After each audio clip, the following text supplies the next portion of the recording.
What is up guys? This is Coach Dre, founder and owner of Satchis at Volleyball. Kamusta? Nandito na naman tayo. Pagkakit ka ng video kasi wala kang magawa. So sit down, relax, and tara, usap tayo ulit. So wala kasi akong makausap dito sa gym kaya nababaliw ako.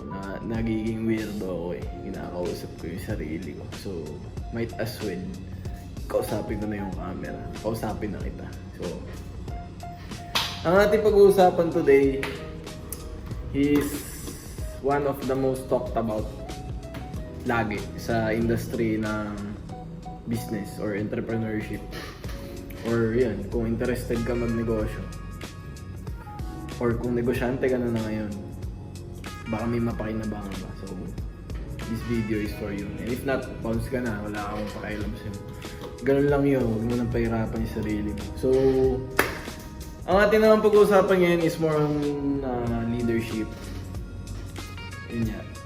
Masarap kasi pag-usapan yung leadership. And specifically, may number one tip about being a leader. So I think qualified naman ako to say na since meron akong leadership role sa SAT, yun nga, minamanage ko lahat about SAT.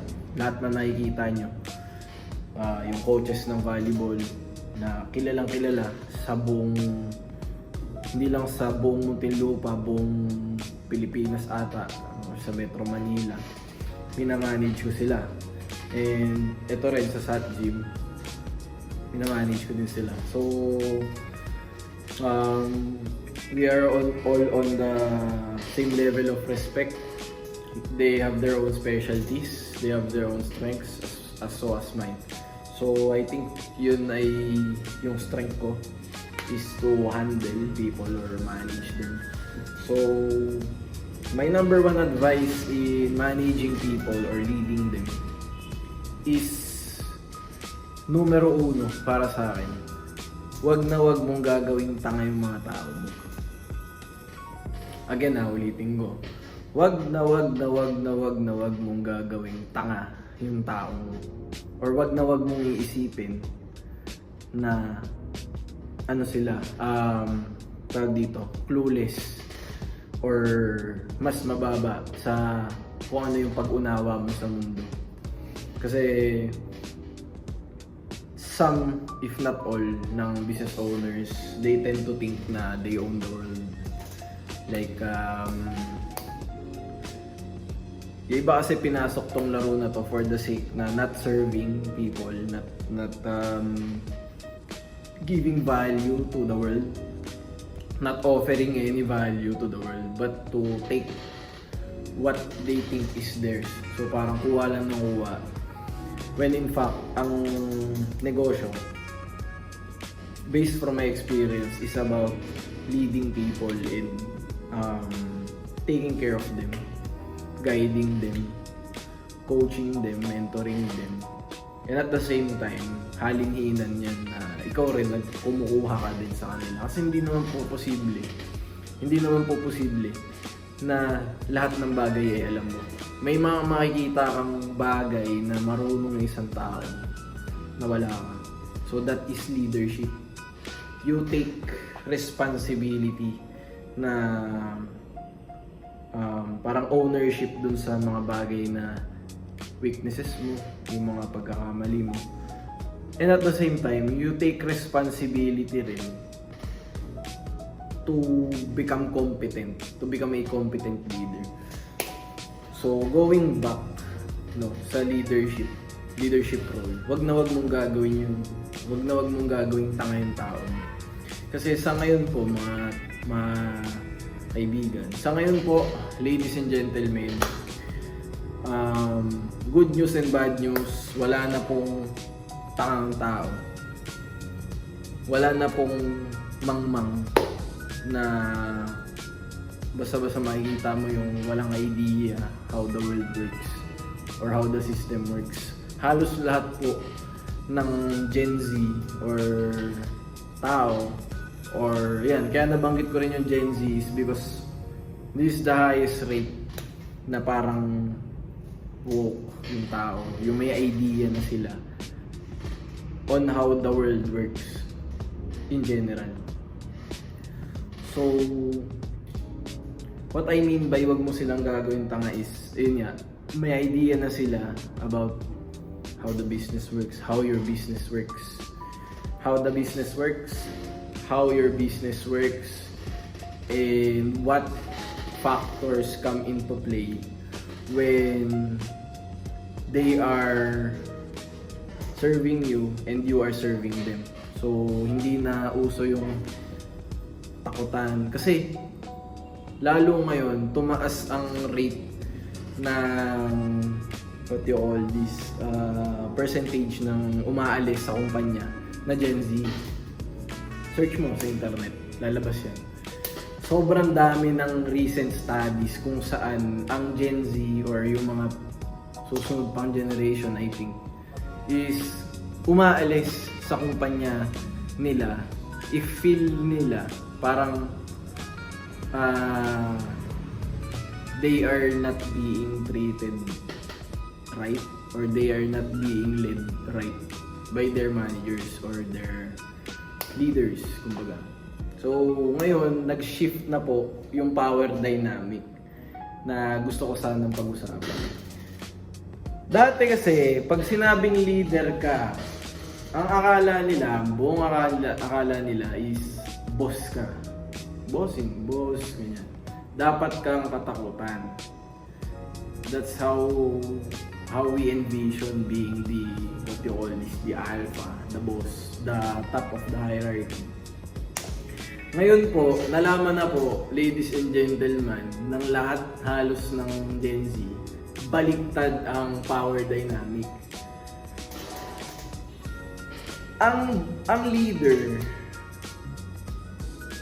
hindi yan basta-basta may elect, lalo ngayon, sa posisyon nila, na wala silang magandang ibinigay sa grupo.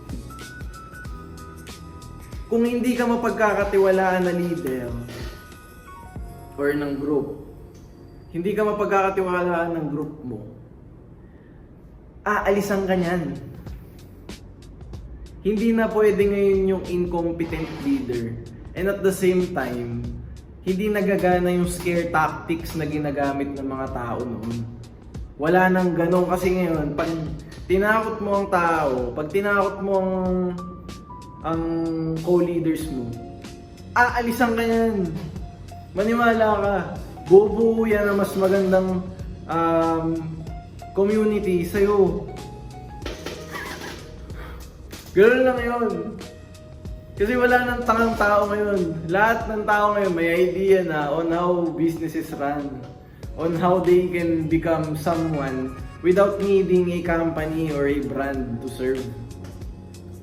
Kaya kung makapansin nyo, dumadami ang influencer, dumadami ang freelancer, dumadami ang what you call these entrepreneurs, dumadami ang businesses. Kasi mas nanguunawaan na nila kung paano gawin yung isang bagay. Dati kasi, we don't have access to internet. People do not have access to infinite information. Eh ngayon, meron na. Libre pa. So ngayon, ang tanong, sino ang mga tao na pagseserbisyuhan ng mga taong katulad, kunyari ako, katulad ko, na marunong ako bumuo ng negosyo, marunong akong I know how system works.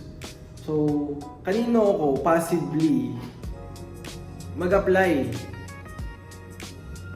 Number one is kung sino yung leader na sinusundan ko.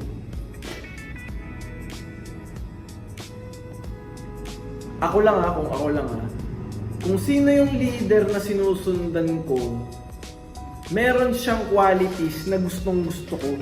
Meron siyang traits na gustong gusto ko. Again, leadership is about serving your people first.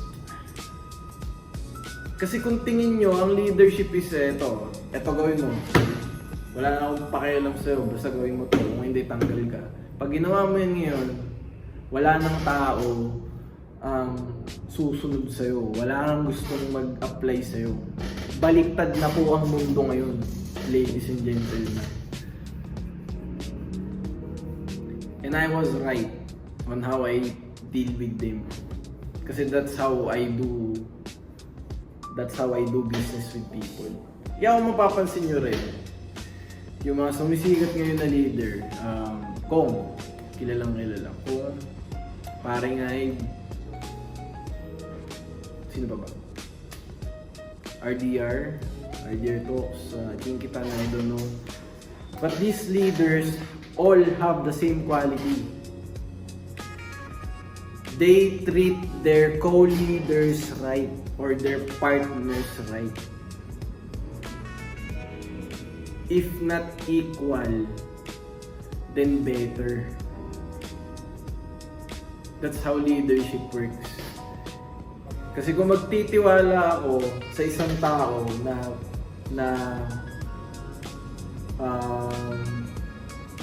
what you call this, pagsisilbihan ko, dapat yung tao na yun mapagkakatiwalaan ko. Gets? So ngayon, sa lahat po ng merong role na kung saan sa mataas na sila na posisyon, they govern people, they lead people, they treat people, they talk with people, they manage people. Basta lahat ng tao na pinangahawakan mo, or kung mayroon ka na pinangahawakan mga tao, one thing is for sure, you should treat them